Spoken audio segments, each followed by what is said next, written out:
Hello, my name is Brigadier General Tammy Smith, Director of the U.S. Army Reserve Human Capital Enterprise.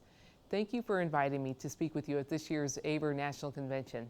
I'm proud of you for participating in such an important and influential forum on the second anniversary of the repeal of Don't Ask, Don't Tell. I'd like to give you a little insight into my day job and some background on the Army Reserve. The Army Reserve track record as a life-saving, life-sustaining force for the Army and for the nation is extensive and distinguished. We have provided critical combat support and combat service support to active duty soldiers over the course of more than a century. We are now emerging from 12 years of war as a proven component and command within the U.S. military, using our unique capabilities in service to America. The strength of the Army Reserve is our dedicated professional soldiers. Their employment in the commercial sector allows us to maintain a strong connection to America's industrial base and to our communities. In short, we're a complementary force of approximately 200,000 men and women, organized in deployable units across this nation. We take great pride in the demonstrated competence and professionalism of our Army Reserve soldiers who are globally engaged. We are the only Army component that is a single command, the United States Army Reserve Command. We are a structure that allows for immediate access to and use of Army Reserve soldiers and units for domestic or overseas missions. The Army Reserve is unique in that we provide essential capabilities not readily available in either the active Army or the National Guard. Currently, the Army Reserve provides almost 20% of the total Army force for only 6% of the Army's budget. Army Reserve soldiers maintain their technical skills at little or no cost to the Department of Defense, since they are primarily employed in the private sector as citizen soldiers. Ensuring that they remain trained and ready to support the active Army is challenging, especially in an environment of uncertain fiscal resources. Therefore, we must continue to find ways of delivering the significant return on investment the Army and taxpayers have come to expect from us, without compromising the trust of our nation. The Army Reserve Private-Public Partnership Initiative, also known as P3I, represents a means of doing just that. It merges the best of the Army's individual, leader, and unit training with industry-based skills and professional career development. P3I will provide soldiers with opportunities to continue to excel as members of the military, employees, and family members. The reason I wanted you to know about my day job is that you're a veteran service organization. Organizations like AVER are invaluable to the Army Reserve and to the nation at large. And you have been especially valuable to me. I'm in your debt. You were focused on equal rights for all service members before it was even cool. You were visionary, grounded in both your own personal experiences and in your own desire to serve this great nation. I'm thrilled to report to you that on Tuesday, September 3rd, I was welcomed at the Army Reserve headquarters at Fort Bragg, North Carolina, to enroll my spouse, Tracy Hepner, in DEERS. Tracy is now a card-carrying military spouse. My ability to extend military benefits to Tracy means that when the Army Reserve calls me away, I know that my family is cared for and I can focus on the mission. And that's what all of us who have worn the uniform want: mission accomplishment for this nation. Thank you for that, AVER. But we know it wasn't always like this, even in my own life.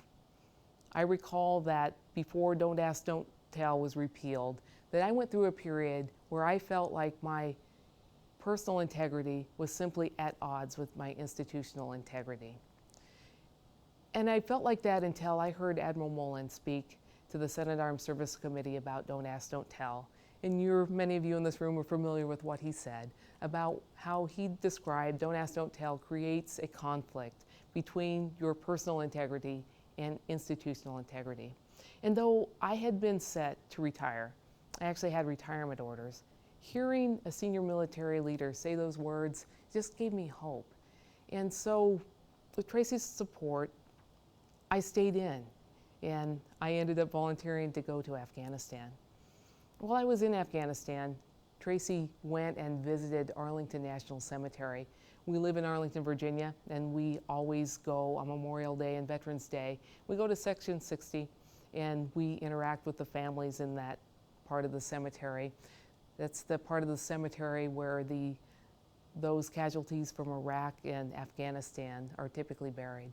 And while she was at Arlington, she noticed a figure walking through in a white uniform, and it occurred to her that it was actually Admiral Mullen.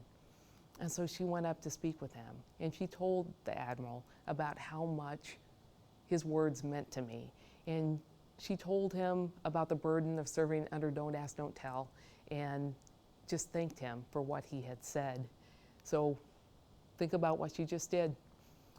Tracy just outed me to the chairman of the Joint Chiefs. But in that telling of the story about me, the Admiral did the most amazing thing. He said to Tracy, hey, where is your soldier? I'm going to be traveling to Afghanistan. And it's not uncommon that when I meet a family member, if I'm able to go see their soldier or sailor in theater, I'll stop by and try and see them. So I got a phone call there in Bagram, and it was from the U.S. Forces Afghanistan protocol. And they said, hey, we're trying to verify your location. The chairman is going to be in Bagram and he wants to see you. And immediately I thought, what has Tracy done? And I waited for the phone to come around, for the time to come around, and I called her, and she confirmed the story of having run into Admiral Mullen. And true to his word, he found me in Bagram. And I had the opportunity to chat with him a little bit.